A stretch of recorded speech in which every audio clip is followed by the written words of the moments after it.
Allora, I'm Dr. Baylac and I'm the medical director here at the Hawaii Naturopathic Retreat. I'm going to show you today how to use a kale. We have three different types of kales here.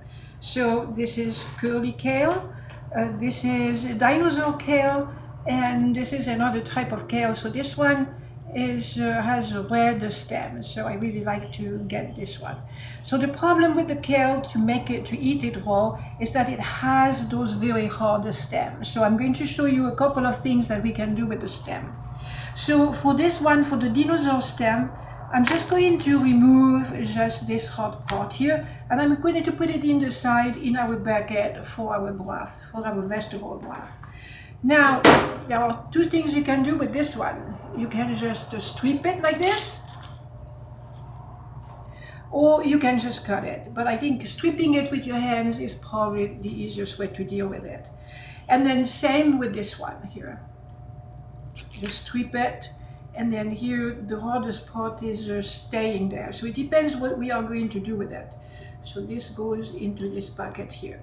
So what can we do with those different type of kale?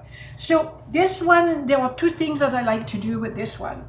I want to do massage kale, and so what I do, I cut it in small pieces. I massage it with oil. So I'm going to put it in a bowl, and I'm going to massage it with oil and a little bit of salt to soften it. So that is going to make a salad. The other thing that we can do with it, we can dehydrate it and make kale chips. So kale chips, you need to have a dehydrator. Some people make it in the oven at low temperature, but basically you do something similar. You put some oil on it, and then sometimes I put yeast, nutritional yeast, and then you put it on your dehydrator. So we can show you that in another video, how you can make kale chips. With this dinosaur kale here, what I like to do, I'm going to pile several of them on the top of each other like this, and then I'm going to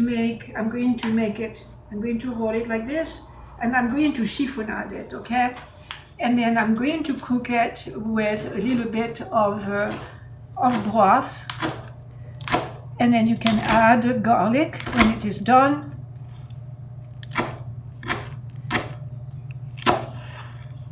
Okay, so here we have our stem here that I removed, and then we are going to put it on the side, and then so this you can cook it. Okay, I do some cooking, and I like to cook my kale. It either needs to be blended or cooked to extract the ingredients that are numerous. Kale is very rich in calcium, in potassium, and in vitamin A. And so you want to cook it to extract those minerals, or you want to put it in the blender. So you can, what I like to do, when I make a smoothie, I make a green smoothie, and then I put my kale in it.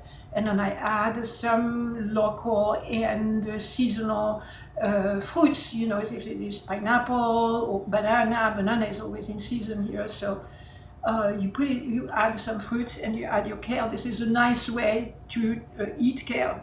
And then this one is a little bit more frizzy, and you just do the same thing. You just destem it like this, and then you are going to cut it in pieces, and then you can cook all of this. If you want, you can cook all three of them with a little bit of onion and a little bit of broth, and you cover it at low temperature.